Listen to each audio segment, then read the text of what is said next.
भारतीय शेयर बाजार के लिए सप्ताह का पहला कारोबारी दिन यानी सोमवार 7 अप्रैल 2025 ब्लैक मंडे साबित हुआ। बीएसई इंडेक्स 3000 पॉइंट से ज्यादा फिसल गया तो निफ्टी ने भी 1000 पॉइंट्स का गोता लगा दिया। इस बीच एशियाई शेयर बाजारों में भी कोहराम मचा नजर आया।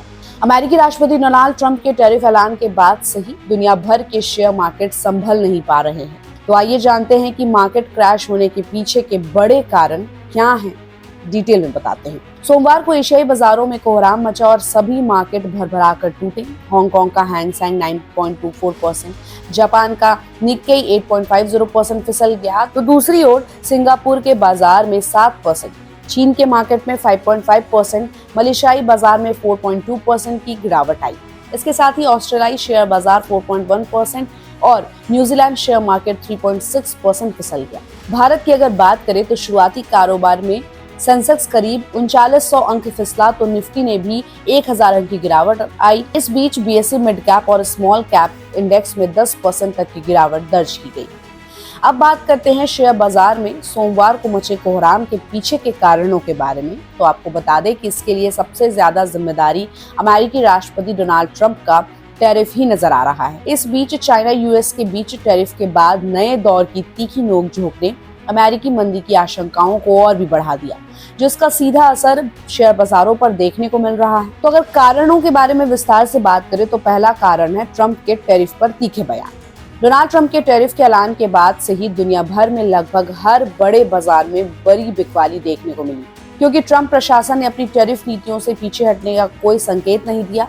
और रॉयटर्स के मुताबिक डोनाल्ड ट्रंप ने रविवार को अपने रेसिप्रोकल टैरिफ को एक दवा करार दिया है। उन्होंने कहा कि मैं नहीं चाहता कि कुछ भी खराब हो, लेकिन कभी कभी आपको कुछ ठीक करने के लिए दवा लेनी पड़ती है। इसके साथ ही उन्होंने कहा कि वो ग्लोबल शेयर मार्केट में होने वाले नुकसान को लेकर बिल्कुल भी चिंतित नहीं है। दूसरा कारण है मंदी का बढ़ता जोखिम। ट्रंप ने दुनिया के 180 से ज्यादा देशों पर लगाए गए टैरिफ पर अपना कड़ा रुख बनाए रखा है। इसके चलते शेयर बाजारों में घबराहट बढ़ गई है। ब्रोकरेज फर्म एमके ग्लोबल ने कहा कि यूएस में मंदी के बढ़ते खतरे का असर दुनिया भर में दिख सकता है।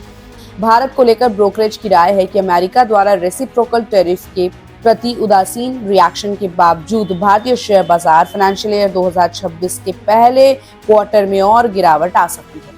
तीसरा कारण है महंगाई का खतरा। एक्सपर्ट्स का मानना है कि ट्रंप टैरिफ से महंगाई तेजी से बढ़ेगी, कॉर्पोरेट बेनिफिट्स घटेंगे और इससे कंज्यूमर सेंटीमेंट पर असर दिखेगा, जो सीधे तौर पर इकोनॉमिक ग्रोथ पर अपना इफेक्ट दिखाएगा। दरअसल टैरिफ लगाए जाने और चीन द्वारा अमेरिकी प्रोडक्ट्स पर एक्स्ट्रा टैरिफ लगाने के पलटवार से इस बात की चिंताएं काफी बढ़ गई है कि बड़ा ट्रेड वॉर ग्लोबल इकोनॉमी को गंभीर झटका लगेगा। रॉयटर्स की माने तो जेपी मॉर्गन ने अमेरिका और ग्लोबल मंदी की संभावना को 40% से बढ़ाकर अब 60% कर दिया है। चौथा कारण है एफपीआई की बेरुखी जारी। भारतीय शेयर बाजार में गिरावट के पीछे अगला कारण विदेशी इन्वेस्टर्स की बेरुखी है। फॉरेन पोर्टफोलियो इन्वेस्टर्स यानी कि एफपीआई ने एक बार फिर भारतीय शेयर बाजारों से पैसा निकालना शुरू कर दिया है और इसका असर इंडेक्स पर साफ देखने को मिल रहा है। ट्रंप टैरिफ ने इसे और तेज कर दिया है और बीते सप्ताह के आखिरी कारोबारी दिन यानी शुक्रवार 5 अप्रैल 2025 तक एफपीआई ने 13,730 करोड़ के शेयर बेचे हैं। तो इस पूरी रिपोर्ट पर हमें अपनी राय कमेंट बॉक्स में दीजिए और ऐसी अपडेट्स के लिए देखते रहिए गुड रिटर्न्स। हमारे चैनल को लाइक और सब्सक्राइब करना बिल्कुल भी मत भूलिएगा।